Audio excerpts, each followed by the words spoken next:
서입니다.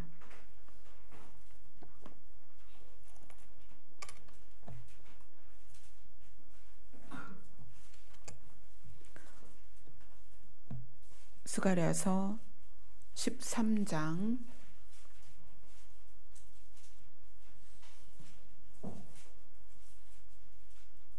1절로 9절 말씀입니다.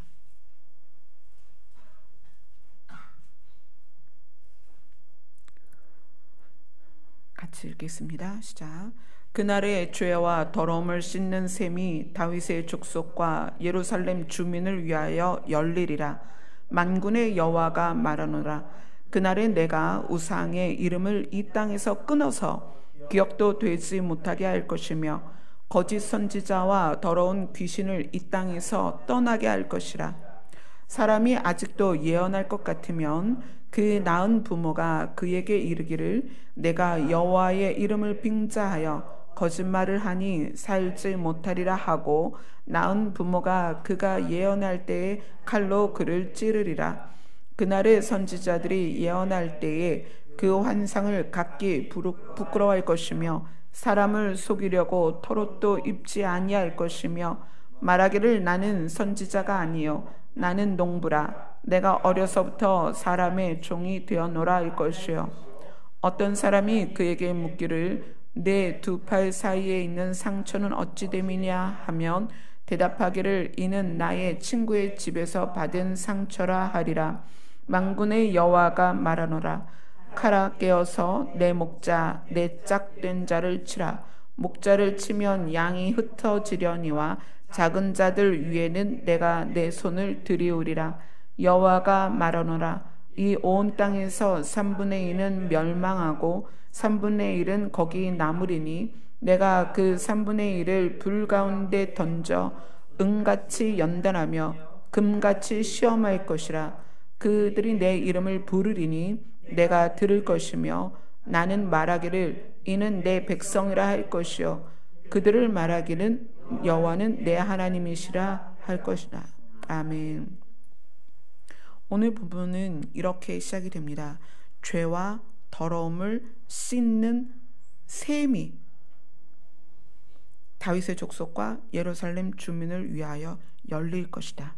그렇게 하고 13절 안에는 그때 있을 여러 가지 일들을 쭉 이야기하고 있는데 오늘 제가 여러분과 포커스를 맞출 것은 죄와 더러움을 씻는 셈이 누구에게 열리냐면 다윗의 족속과 예루살렘 주민을 위하여 열린다는 거예요.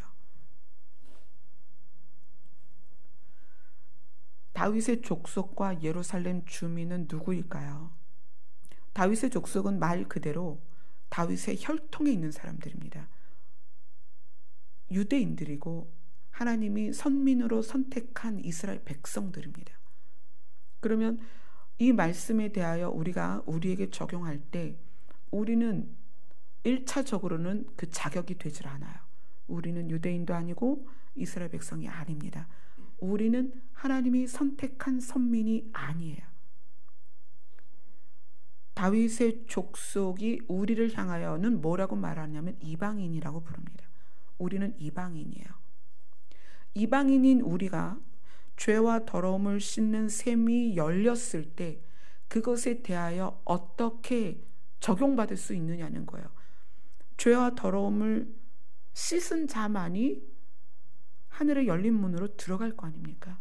근데 이미 우리는 다윗의 족속이 아닌 이방인이에요. 그래서 하나님은 은혜를 베푸십니다. 다윗의 족속과 누구? 예루살렘 주민. 우리 기용씨 여기 이사 오기 전에 어디 살았어요? 예, 천안시에서 구리 시민이 됐습니다.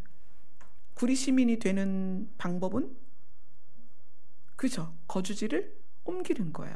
그죠? 우리 이정덕 전도사님 구리 시민 되기 전에 어디 사셨어요? 안면도는 행정구역상 어디예요? 태안군. 그러니까 태안군민이 구리 시민이 됐습니다. 어떻게 해서? 그렇죠. 거주지를 바꾸는 거예요. 정말 짧은 구절인데 놀라운 비밀인 거예요. 하나님이 선택한 다윗의 족속, 이것은 혈통만으로 유지되는 거예요. 그 다윗의 혈통과 결혼을 하든지 그 족속 안에서 태어나야만 다윗의 혈통 안에 들어가는데, 오늘 죄와 더러움을 씻는 샘이 열릴 것이다. 누구에게? 다윗의 족속에게. 그 이방인인 우리는 어떡하냐는 거예요. 근데 정말 놀랍게도 예루살렘 주민을 위하여도 열릴 것이다. 그럼 예루살렘의 주민은 누구냐? 거주지를 예루살렘으로 옮기면 되는 거예요. 아멘. 우리는 이방인입니다. 지금 우리가 대한민국에 살고 있어요. 근데 예루살렘 주민에게 죄와 더러움을 씻는 샘이 열린다. 그럼 우리는 다윗의 족속은 될 수 없죠. 이미 대한민국의 국민으로서 혈통으로 태어났으니까, 민족이 다르니까. 그럼 우리는 예루살렘 주민이 되면 되는 거예요. 어떻게 해요? 우리 이사 가야 돼. 기용씨 이사 온 지 얼마 안 됐는데 방 빼. 이사 가야 돼. 어디로 가야 되냐면 예루살렘으로 가야죠. 예루살렘 주민이 되어서 죄와 더러움을 씻는 샘의 혜택을 받아야 될 거 아니에요. 그럼 어떻게 돈도 없는데 이스라엘까지 이사를 가냐고. 저 아이들 아직도 공부해야 되고 키워야 되는데 예루살렘까지 어떻게 가냐는 거야. 그것에 대해서 성경이 무엇라고 말하고 있는지를 한번 보도록 하겠습니다. 자, 누가복음으로 갈게요.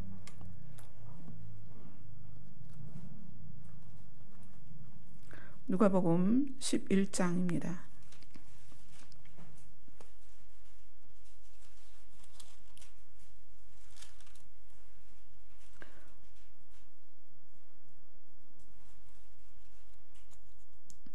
누가복음 11장 5절로 13절까지 볼게요. 5절부터 같이 읽읍시다. 시작. 또 이르시되 너희 중에 누가 벗이 있는데 밤중에 그에게 가서 말하기를 벗이여 내 벗이 여행 중에 내게 왔으나 내가 먹일 것이 없노라 하면 그가 안에서 대답하여 이르되 나를 괴롭게 하지 말라. 문이 이미 닫혔고 아이들이 나와 함께 침실에 누웠으니 일어나 내가 줄 수 없느라 하겠느냐. 내가 너희에게 말하노니 비록 벗됨으로 인하여서는 일어나서 주지 아니할지라도 그 간청함을 인하여 일어나 그 요구대로 주리라. 내가 또 너희에게 이르노니 구하라 그러면 너희에게 주실 것이요 찾으라 그러면 찾아낼 것이요 문을 두드리라 그러면 너희에게 열릴 것이니 구하는 이마다 받을 것이요 찾는 이는 찾아낼 것이요 두드리는 이에게는 열릴 것이니라. 너희 중에 아버지 된 자로서 누가 아들에게 생선을 달라 하는데 생선 대신에 뱀을 주며 알을 달라 하는데 전갈을 주겠느냐. 너희가 악할지라도 좋은 것을 자식에게 줄 줄 알거든 하물며 하늘 아버지께서 구하는 자에게 성령을 주시지 않겠느냐 하시니라. 아멘. 어떤 벗이 여행 중에 와서 먹을 것 좀 달라, 먹을 것 좀 달라. 그러니까 처음에는 귀찮아서 없어, 안 줘. 근데 밖에서 계속 문을 두드리면 귀찮아서 준다는 얘기예요. 귀찮아서. 그런데 하물며 하나님께서 우리가 구하고 찾고 두드리면 안 주시겠냐. 그러니까 너희는 구하고 찾고 두드려라. 그리고 예수님이 마무리를 하시는데, 사실 이 구하고 찾고 두드리라라는 말씀을 우리는 여러 군데에다 적용을 해요. 그래서 우리가 목표로 한 것이나 또는 우리의 필요에 이 말씀을 적용합니다. 근데 하나님, 예수님께서는 이것에 대하여 무엇을 구하고 무엇을 찾고 무엇을 두드려야 되는지에 대해서 명확하게 정답을 내려주셨어요. 그게 뭐예요? 13절에 성령입니다.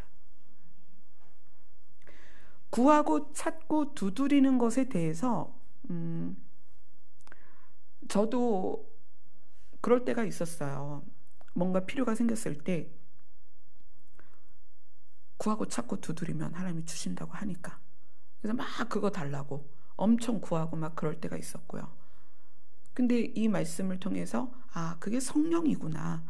그리고 성령을 달라고 구하고 찾고 두드리는데 왜 성령을 달라고 구하고 찾고 두드렸냐는 거예요. 왜? 예수님은 왜 성령을 구하고 찾고 두드려서 얻으라고 말하는 거예요. 성령을. 그러면 아버지가 성령을 주실 거다. 우리는 성령을 왜 받아야 되는가? 또 저는 예전에 성령을 받아야 되는 이유에 대해서 은사에 초점이 맞춰져 있었어요. 예수님이 이 땅에서 하신 사역들이 치유, 그렇죠? 치유, 또 많은 기적들. 그래서 하나님의 일을 위해서는 은사를 받아야 된다고 생각했어요. 그래서 막 손 얹으면 병이 고쳐지고 기적이 일어나고 그래야 복음이 전해진다고 믿었던 때가 있었기 때문에 이 말씀을 어떻게 적용했냐면 구하고 찾고 두드리는데 성령을 달라고. 근데 그 성령을 왜 달라고 했냐면 은사를 받으려고 그랬었습니다. 여러분 동일한 경험 있지 않아요? 저는 그랬었습니다. 그래서 정말 밤새고 금식하고 기도원 가고 부르짖고 산기도 가서 성령 주시옵소서, 성령 주시옵소서. 그러면 그게 성령이 저에게 충만하면 은사가 막 일어날 줄 알았어요. 그때 이 말씀을 그렇게 적용해서 사용을 했었습니다. 그런데 이 성령을 달라고 구하라는 예수님의 뜻은 거기에 있는 게 아니에요.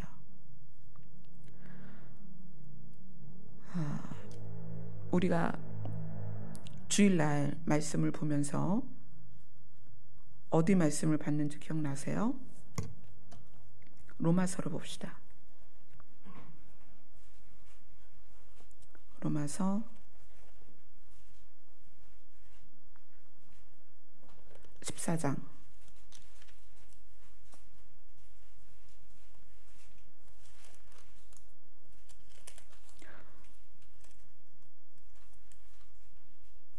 17절.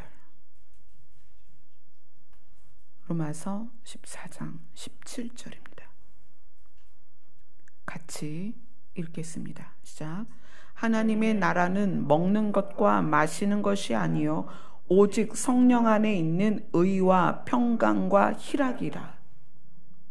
우리는 구하고 찾고 두드리라는 이 말씀에 대해서 우리가 삶에 적용을 했었어요. 문제가 생기면 이 말씀을 가지고 하나님께 가지고 가서 하나님 약속하셨잖아요. 주세요. 주세요. 문제를 해결해 주세요. 이 상황을 문을 열어주세요. 통과할 수 있도록 도와주세요. 그렇게 하나님 앞에 구했었습니다. 물론 그 기도를 안 들어주시는 게 아니라 하나님은 좋은 아버지이기 때문에 우리의 필요를 채우시고 문제를 해결해 주시고 우리를 인도하십니다. 그러나 예수님께서 이 구하고 찾고 두드리라는 말씀을 우리에게 주신 이유는 성령을 받으라는 것이고, 성령이 우리에게 임해야 하는 이유는 로마서 14장 17절에 있는 거예요. 우리가 성령을 받아야 하는 이유는, 성령이 우리 안에 충만해야 하는 이유는 그분 안에 하나님의 나라가 있기 때문이에요. 아멘. 하나님의 나라가 우리에게 임해서 우리 안에 무엇이 형성이 되는 거예요? 의와 평강과 희락이 드러나는 거예요. 저는 정말 많은 세월을 성령을 구하면서 그것을 은사와 접목시켰었어요. 은사 받아야 좋은 목회자가 되고, 은사를 받아야 능력이 나타나서 교회가 부흥이 되고, 은사가 나타나야 하나님의 이름이 높아지고, 은사가 나타나야 하나님의 영광이 나타나고, 그런 줄 알았습니다. 그러나 하나님께서는, 예수님께서는 그게 아니라 너희들이 성령을 받아야 하는 이유는 그분 안에 하나님의 나라가 있고, 그분에 의하여 내 안에 하나님의 나라가 이루어지면 은사가 아니라 의와 평강과 희락이 나타난다는 거예요. 그래서 이 스가랴 말씀에서 다윗의 족속과 예루살렘 주민을 위하여 죄와 더러움을 씻는 샘이 열릴 것인데, 그 열리는 죄와 더러움을 씻는 샘의 혜택을 받는 다윗의 족속과 예루살렘의 주민이 누구냐는 거예요. 다윗의 족속은 혈통에 의하여. 그러니까 이 혈통에 의하여인 게 가끔 이런 것도 있어요. 제가 아기들을 좋아하다 보니까 아이들을 기도를 해요. 근데 아이들을 기도하다 보면 특별한 아이가 있어요. 특별한 아이. 그러니까 성경에서 하나님께서 세례 요한에게 태중에 이미 지명하여 말씀하신 거나 삼손을 구별하여 말씀하신 거나 뭐 그런 예들이 있죠. 그런데 저도 이제 아기들을 위해서 기도를 하다 보면 뭐 그렇죠. 정원이 요한이라는 이름으로 자꾸 이름이 나와서 요한이라든가 또 의정부에 사는 온유라든가 그런 애기들이 있습니다. 재은이도 그래요. 참 신기하죠? 어떤 아이는 정말 특별해요.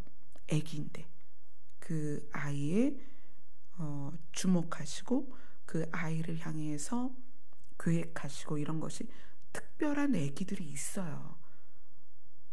그러면 저는 그 아이들에 대해서 이 아이는 하나님이 택하여 다윗의 족속을 삼은 아이들이라고 생각해요. 이방인이라 할지라도. 그죠? 예수님의 계보에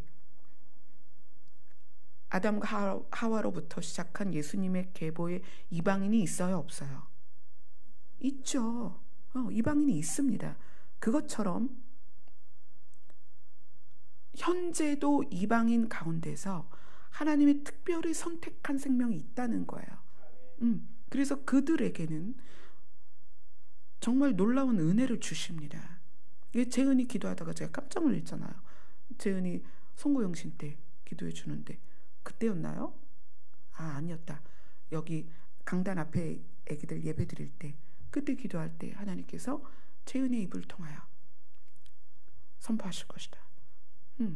그런 일이 있겠죠? 다윗의 족속이 혈통으로 생겨나는 족속인데 가끔은 특별하게 이방에서 택함받는 아이들이 있다는 거예요. 택함받는 생명이 있고 그거는 하나님이 아버지시니까 아버지 마음이죠. 어떤 사람은 작은 그릇으로, 어떤 사람은 큰 그릇으로, 어떤 사람은 화분으로, 어떤 사람은 밥그릇으로. 그건 뭐 지으신 분의 마음이니까 토기장이께서 그릇을 어떻게 빚든 그건 그릇들이 항의할 수는 없는 거예요. 그래서 제가 아기들을 기도할 때마다 정말 귀 기울여서 듣습니다. 그렇게 특별한 아기들이 있어요. 온유 같은 경우는 의정부에서 명절 때 기도받으러 왔어요. 네, 아기가 잠이 들어서 차에서 아기를 기도를 해주는데 정말 저는 그 작은 아이한테 그렇게 많은 종류의 축복을 주시는 경우는 또 처음이었어요. 그래서 그렇게 기도를 해서 아이가 갔죠. 그런 거예요. 그렇게 이방에서도 다윗의 혈통처럼 다윗의 족속을 삼는 아이가 있을 수 있습니다. 그것은 하나님의 주권입니다. 그러면 그렇지 않은 저같이 평범한 사람은 어떻게 예루살렘의 주민이 되냐는 거예요. 이사를 가야 합니다. 예루살렘으로 이사를 가야 돼요. 그건 누구입니까? 하나님의 나라의 시민권을 획득해야 된다는 거예요. 예수님을 믿음으로 말미암아 우리가 구원을 받았습니다. 그런데 성경은 두렵고 떨림으로 구원을 이루어 가라라는 거예요. 받았지만 현재 완료형이지만 아직 그거는 우리가 실제적으로 그것이 나에게 현실로 되는 시점이 있기 때문에 받은 시점과 현실이 되는 시점에 시간적 차이가 있잖아요. 그렇기 때문에 두렵고 떨림으로 우리가 구원을 이루어 가는 과정 안에서 반드시 있어야 될 게 뭐냐면 성령이 가지고 계신 하나님의 나라를 우리가 소유해야 된다는 거예요. 그래서 지난주 주일날 그걸 나눈 거예요. 하나님의 나라는 먹고 마시는, 내가 육으로서 느끼는 그 분야에 있는 것이 아니라 하나님의 나라는 영으로 채워지는 것이다. 그래서 하나님의 나라는 무엇이다? 성령 안에 있는 것이다. 그래서 성령이 우리 안에 임해야 되고, 성령이 임하시면 능력과 기적을 행하는 것이 아니라 의와 평강과 희락이 이루어진다는 거예요. 그래서 사단이 광명한 천사로 나타나서 우리를 미혹할 수 있다라고 경계를 하십니다. 능력, 기적, 병고침, 이단도, 무당도, 절에서도 있을 수 있습니다. 어디 가서 병고침 받아가지고 거기가 진짜라고 그렇게 가는 사람 많이 있습니다. 여기 구리시는 통일교 성지예요. 그래서 1년에 몇 번씩 통일교 그 행사가 있는데 외국에서 많이 옵니다. 그래서 특히 일본에서 구리시에 참 많이 와요. 그 행사 기간이 되면 구리시장 이쪽이 일본 사람들이 엄청 많이 다닙니다. 제가 이제 구리시에서 30년 살았는데 30년 동안에 통일교인들을 참 많이 이웃에 접하기도 하고, 남편이 직장을 갔을 땐 거기에 또 통일교인들이 있기도 하고 그랬어요. 근데 그들 중에 통일교 안에 있으면서 병고침 받는 사람들이 있습니다. 또 막 뭘 받대요. 그런 일이 있을 수 있다는 거예요. 그래서 우리가 병고침 받는 것과 무엇을 보고 무엇을 듣는 것으로 하나님의 나라를 거기가 진짜라고 확정지어서는 안 된다는 거예요. 먹는 것, 마시는 것, 우리 육에 일어나는 반응입니다. 우리가 육으로 병고침을 받았다, 어디 가서 뭐가 나아졌다, 그런 분들 많거든요. 무당한테 갔는데 무당이 뭐 구슬해서 병이 고쳐졌다. 그래서 무당한테 전 재산 바치는 사람이 얼마나 많습니까? 하나님의 나라는 거기에 있지 않다. 육으로 느껴지거나 육으로 채워지는 게 아니라는 거예요. 하나님의 나라는 성령 안에 있습니다. 성령이 우리 안에 들어오시면 성령께서는 우리의 마음과 성품과 본질을 바꾸십니다. 어떻게 바꾸세요? 하나님의 형상대로 바꾸어 가시는 거예요. 그래서 여러분들이 교회를 10년, 20년, 30년 다니시면서 내가 만약에 예전같이 혈기가 있고 예전같이 거짓말하고 예전처럼 누군가 싸우고 예전처럼 지금도 폭력을 행사하고 예전처럼 그런다면 우리는 진지하게, 내가 아무리 목사라 할지라도, 내가 아무리 뭐 예언을 하고 내가 아무리 병을 고치는 사람이라 할지라도 다시 주님 앞에 새로 시작해야 되는 거예요. 하나님의 나라는 성령 안에서 의와 평강과 희락으로 우리에게 드러나게 되어 있습니다. 오늘 스가랴서 말씀이 너무 중요한 이야기를 하시는 거예요. 다윗의 족속과 예루살렘 주민에게 죄와 더러움을 씻는 샘이 열릴 것이다. 그 우리가 혈통적으로 다윗의 족속이 아니라면 거주지를 옮겨서라도 그 혜택을 받아야 될 거 아니에요. 근데 그 거주지를 옮기는 것은 이사를 해야 되는 거예요. 지구인에서 어디로? 하늘나라 시민권을 획득해야 되는 거예요. 자, 하늘나라 시민권을 획득했다. 예수 그리스도를 믿음으로 해서 우리가 구원을 받았습니다. 그렇다면 받은 상태에서 머물지 말라는 거예요. 어떻게 해라? 이루라. 구원을 이루라.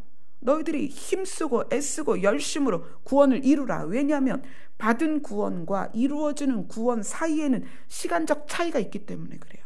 받은 구원을 소유했다가 그것을 잃는 경우가 얼마나 많이 있습니까? 스스로 하나님을 떠난단 말이에요. 지금 같은 배도의 시대에서 우리가 믿음을 지켜내야 되잖아요. 그걸 어떻게 해라? 먹고 마시는 육에 대한 것이 아니라 우리 안에 성령이 충만해서 그 성령 안에 있는 하나님의 나라의 특성이 우리 안에 나타나도록 그걸 힘쓰라는 거예요. 우리 교회가 나를 드리는 예배로. 그래서 나를 드리는 게 뭐냐고 질문을 받았습니다. 오늘 새벽, 어젯밤에 통화를 하면서 나를 드리는 것. 여러분, 성경에 구약 성경을 보면 제사 드리는 부분이 많이 있잖아요. 제사 드릴 때 보통 어떤 짐승을 올리죠? 소, 양, 비둘기. 반드시 거치는 과정이 있습니다. 뭐예요? 각을 뜨죠. 죽인단 말이에요. 나를 하나님 앞에 드리는 것은 내 과거의 지식, 내 감정, 내 생각, 내 경험, 이것을 다 내려놓으라는 거예요. 그리고 하나님이 무엇을 말씀하시든지 성경에서 이렇다라고 할 때에 그것에 아니요가 아니라 예라고 대답하는 거예요. 그것이 나를 드리는 것입니다. 물론 나를 드리는 그것을 위해서 우리가 기도 시간을 많이 갖고 있죠.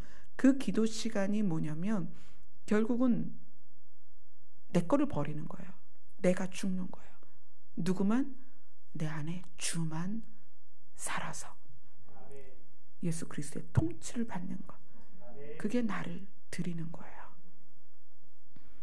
제가 늘 그렇게 말하잖아요. 저는 많이 배우지도 못했고 부족하고 연약하다. 그래서 주님이 말씀하실 때 예라고밖에 할 수 없는 거예요. 아니 왜요? 이건 이렇게 하면 되고 저건 저렇게 하면 되잖아요. 이건 이렇고 저건 저런데요. 라고 하지 못하고 예라고 합니다. 그런데 그 예라고 하는 것이 하나님께는 순종으로 받아들여 주시는 거예요. 사실 저는 연약해서 예라고 하고 제가 할 줄 모르니까 그냥 따라가지만 하나님은 그것을 의롭게 여기셔서 그것을 순종으로 봐주시는 거예요. 그게 저에겐 은혜입니다. 그 은혜를 힘입고 지금 오늘도 또 내일도 그렇게 그냥 하루하루를 가는 거예요.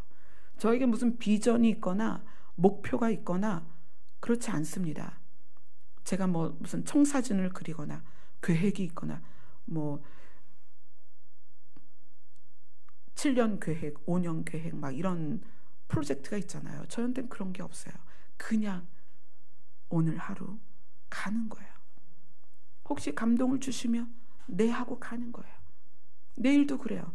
내일 아침에 눈 떠서 감동을 주시면 네 하고 가는 거예요.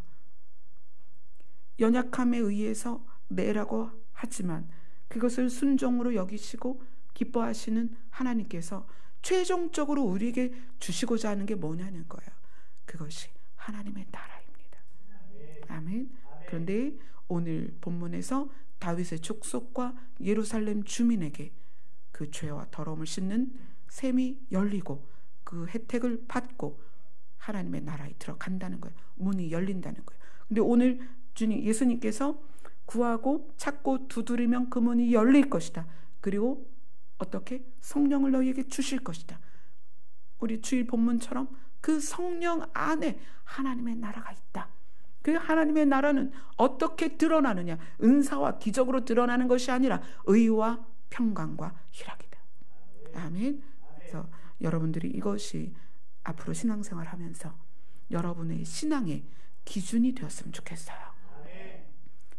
제가 이런 말씀을 드리는 것은 기적이 나타나거나 은사가 나타나는 어떤 사역자나 교회가 그것으로 성도를 꽁꽁 묶어서 여기 아니면 안 돼, 여기 교회에서 나가면 안 돼, 나 떠나면 안 돼, 이렇게 성도들에게 두려움을 주는 경우가 있어요.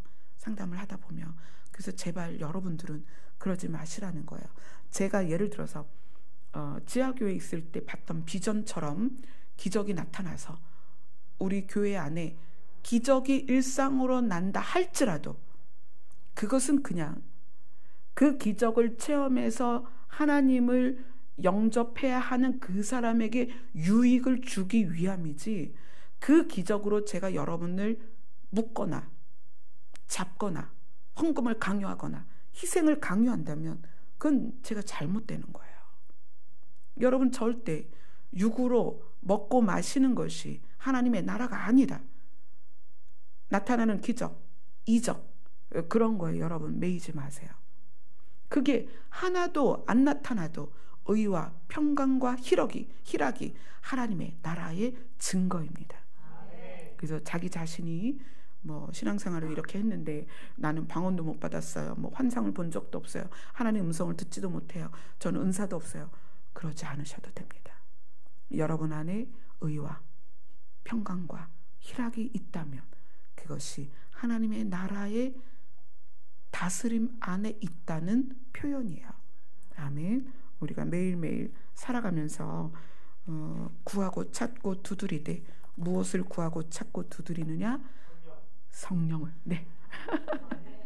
물어보려고 했어요.